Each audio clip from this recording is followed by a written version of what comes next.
अध्याय 1 कुरुक्षेत्र के युद्धस्थी में सैन्य निरीक्षण।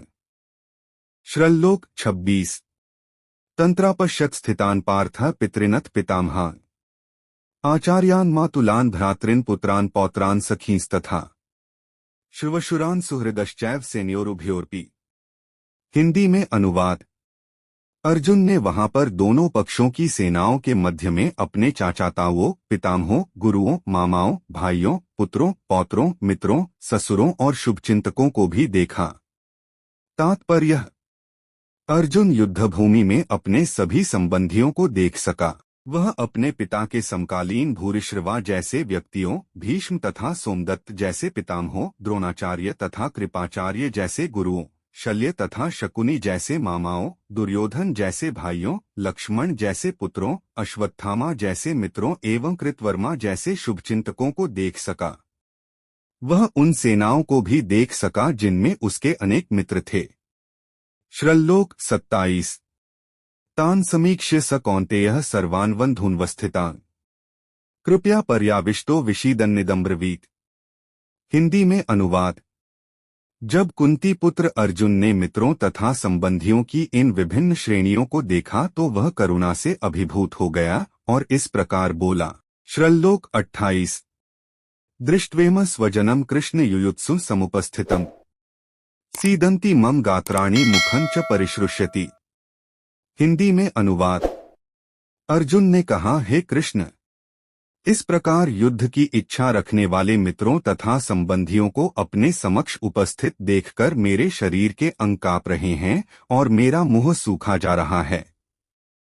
तात्पर्य: यथार्थ भक्ति से युक्त मनुष्य में वे सारे सद्गुण रहते हैं जो सत्पुरुषों या देवताओं में पाए जाते हैं, जबकि अभक्त अपनी शिक्षा या संस्कृति के द्वारा भौतिक योग्यताओं में चाहे कितना ही उन्नत क्यों न हो, इस ईश्वरीय गुणों से विहीन होता है। आठ स्वजनों, मित्रों तथा संबंधियों को युद्धभूमि में देखते ही अर्जुन उन सबों के लिए करुणा से अभिभूत हो गया जिन्होंने परस्पर युद्ध करने का निश्चय किया था।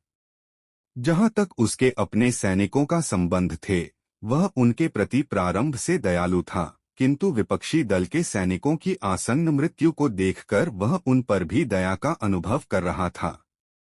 और जब वह इस प्रकार सोच रहा था तो उसके अंगों में कंपन होने लगा और मुंह सूख गया। उन सबको युद्धाभिमुख देखकर उसे आश्चर्य भी हुआ। प्रायः सारा कुटुंब, अर्जुन के सगे संबंधी उससे युद्ध करने आए थे। यद्यपि इसका उल्लेख नहीं है, किंतु तो भी सहज अनुमान लगाया जा सकता है कि न केवल उसके अंग कांप रहे थे और मुख सूख रहा था, अपितु वह दयावश रुदन भी कर रहा था। अर्जुन में ऐसे लक्षण किसी दुर्बलता के कारण नहीं, अपितु हृदय की कोमलता के कारण थे, जो भगवान के शुद्ध भक्त का लक्षण है। आठ कहा गया है, यस्यास्ति भक्तिर्भगवत्य किचना सर्वैर्गुणैस्तत्र समास्ते सुराः हराव भक्तस्य कुतो महादुना मनोर्थेनास्ति धावतो बह्यः। जो भगवान के प्रति अविचल भक्ति रखता है उसमें देवताओं के सगुण पाए जाते हैं, किंतु जो भगवत भक्त नहीं है उसके पास भौतिक योग्यताएं ही रहती हैं जिनका कोई मूल्य नहीं होता। इसका कारण यह है कि वह मानसिक धरातल पर मंडराता रहता है और ज्वलंत माया के द्वारा अवश्य ही आकृष्ट होता है। भागवत 5.918.12। श्रल्लोक 29। वेप्थुश्च शरीरे में रोमहर्षश्च जायते गांडीवं संस्ते हस्तात् त्वक्चैव परिदह्यते। हिंदी में अनुवाद।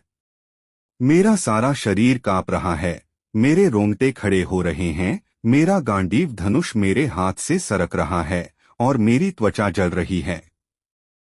तात्पर्य: शरीर में दो प्रकार का कंपन होता है और रोंगटे भी दो प्रकार से खड़े होते हैं। ऐसा या तो आध्यात्मिक परमानंद के समय या भौतिक परिस्थितियों में अत्यधिक भय उत्पन्न होने पर होता है। दिव्य साक्षात्कार में कोई भय नहीं होता। इस अवस्था में अर्जुन के जो लक्षण हैं वे भौतिक भय अर्थात जीवन की हानि के कारण हैं। अन्य लक्षणों से भी वह स्पष्ट है। वह इतना अधीर हो गया कि उसका विख्यात धनुष गांडीव उसके हाथों से सरक रहा था और उसकी त्वचा में जलन उत्पन्न हो रही थी। ये सब लक्षण देहात्म बुद्धि से जन्य हैं। श्लोक 30। न च शक्नोम्यवस्थातु भ्रमतीव च मे मनः निमित्तानि च पश्यामि विपरीतानि केशव। हिंदी में अनुवाद। मैं यहाँ अब और अधिक खड़ा रहने में असमर्थ हूँ। मैं अपने को भूल रहा हूँ और मेरा सिर चकरा रहा है। हे कृष्ण, मुझे तो केवल अमंगल के कारण दिख रहे हैं। तात्पर्य। अपने अधैर्य के कारण अर्जुन युद्धभूमि में खड़ा रहने में असमर्थ था और अपने मन की इस दुर्बलता के कारण उसे आत्मविस्मृति हो रही थी। भौतिक वस्तुओं के प्रति अत्यधिक आसक्ति के कारण मनुष्य ऐसी मोहमयी स्थिति में पड़ जाता है। भयं द्वितीयाभिनिवेशतः स्यात्। भागवत 11 फरवरी 1937। ऐसा भय तथा मानसिक असंतुलन उन व्यक्तियों में उत्पन्न होता है जो भौतिक परिस्थितियों से ग्रस्त होते हैं। अर्जुन को युद्धभूमि में केवल दुखदायी पराजय की प्रतीति हो रही थी, वह शत्रु पर विजय पाकर भी सुखी नहीं होगा। निमित्तानि विपरीतानि शब्द महत्वपूर्ण हैं। जब मनुष्य को अपनी आशाओं में केवल निराशा दिखती है तो वह सोचता है, मैं यहाँ क्यों हूँ। प्रत्येक प्राणी अपने में तथा अपने स्वार्थ में रुचि रखता है, किसी की भी परमात्मा में रुचि नहीं होती। कृष्ण की इच्छा से अर्जुन अपने स्वार्थ के प्रति अज्ञान दिखा रहा है। मनुष्य का वास्तविक स्वार्थ तो विष्णु या कृष्ण में निहित है। बद्धव इसीलिए उसे भौतिक कष्ट उठाने पड़ते हैं। अर्जुन ने सोचा कि उसकी विजय केवल उसके शोक का कारण बन सकती है। भगवत गीता का पहला अध्याय हिंदी में सुनने के लिए हमारे साथ बने रहे।